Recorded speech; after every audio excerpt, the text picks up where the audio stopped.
back on the road again, destination Scafell Pike. The glorious mountain scenery of the Scottish Highlands served as a temporary distraction from the cramping legs and aching joints caused by Ben Nevis, but it wasn't long before the reality crept back in again.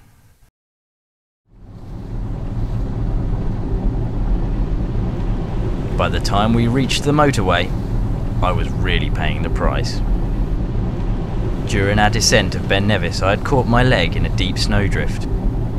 Once I had pulled myself free, I carried on down the mountain, thinking it may be possible to walk off the minor groin strain. It was now apparent from the pain in my hip that I had done some damage. As I sat and hoped the pain would ease, I knew that the time to start climbing was fast approaching.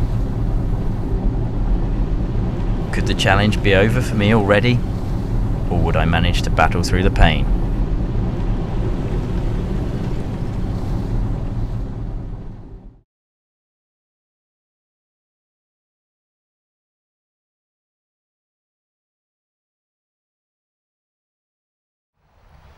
Okay, so we started out on Scafell Pike now, quarter to 10, so it's half an hour in front of schedule, which is good.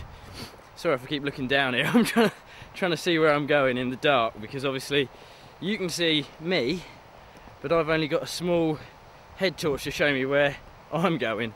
So it's a bit hairy, because as you might be able to hear over to my right, there's quite a big drop down into quite a big waterfall down there. So I need to be careful. The target time for this one is 4 hours. We're pressing on all right. I mean, the pace is good. My groin is hurting, but I think I can walk through it. And well, only time will tell whether I'm gonna battle through the pain. But yeah, so we're feeling good. It's 1 down, 2 to go. And let's hope this one goes well. Standing at 3,209 feet above sea level, Scafell Pike is the smallest of the 3 mountains, but don't let its size fool you. Our route begins at Wasdale Head, a small standalone village in the heart of the Lake District. The footpath climbs steadily up the flanks of Ling Mell before taking a sharp turn into Ling Mell Gill. After crossing the gill at a man-made ford, the path winds its way up past Brown Tongue and into a boulder field.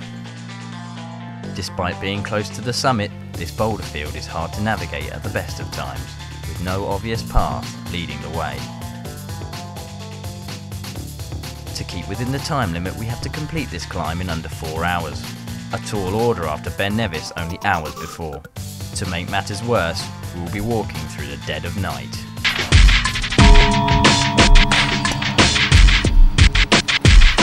Pushing on through the darkness was disorientating. With our world reduced down to the halo of a torch beam, it was difficult to determine where we were. It's times like this that your mind can play tricks on you, so it's important that you concentrate and focus on the job in hand. Right, so as you can see, we've come to a raging torrent, and we've got to go across it, so hold on to your pants, boys and girls, because this is in full flood. And I'd just like to say to Tim, I'm going to be very, very careful with your camera, mate.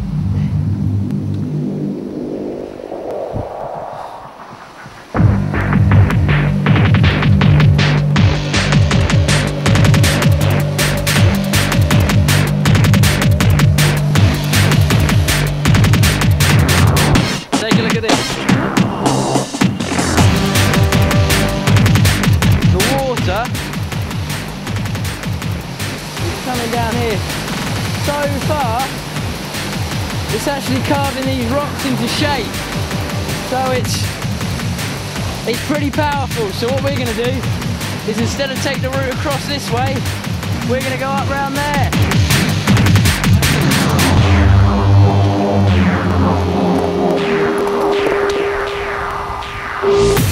The river was in full flood from the recent snowmelt higher up the mountain.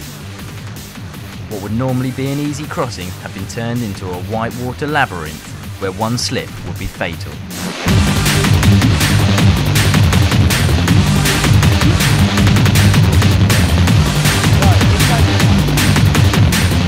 Picking our way through the maze of foaming water whilst negotiating boulders as slippery as ice. This is definitely not one for the faint-hearted.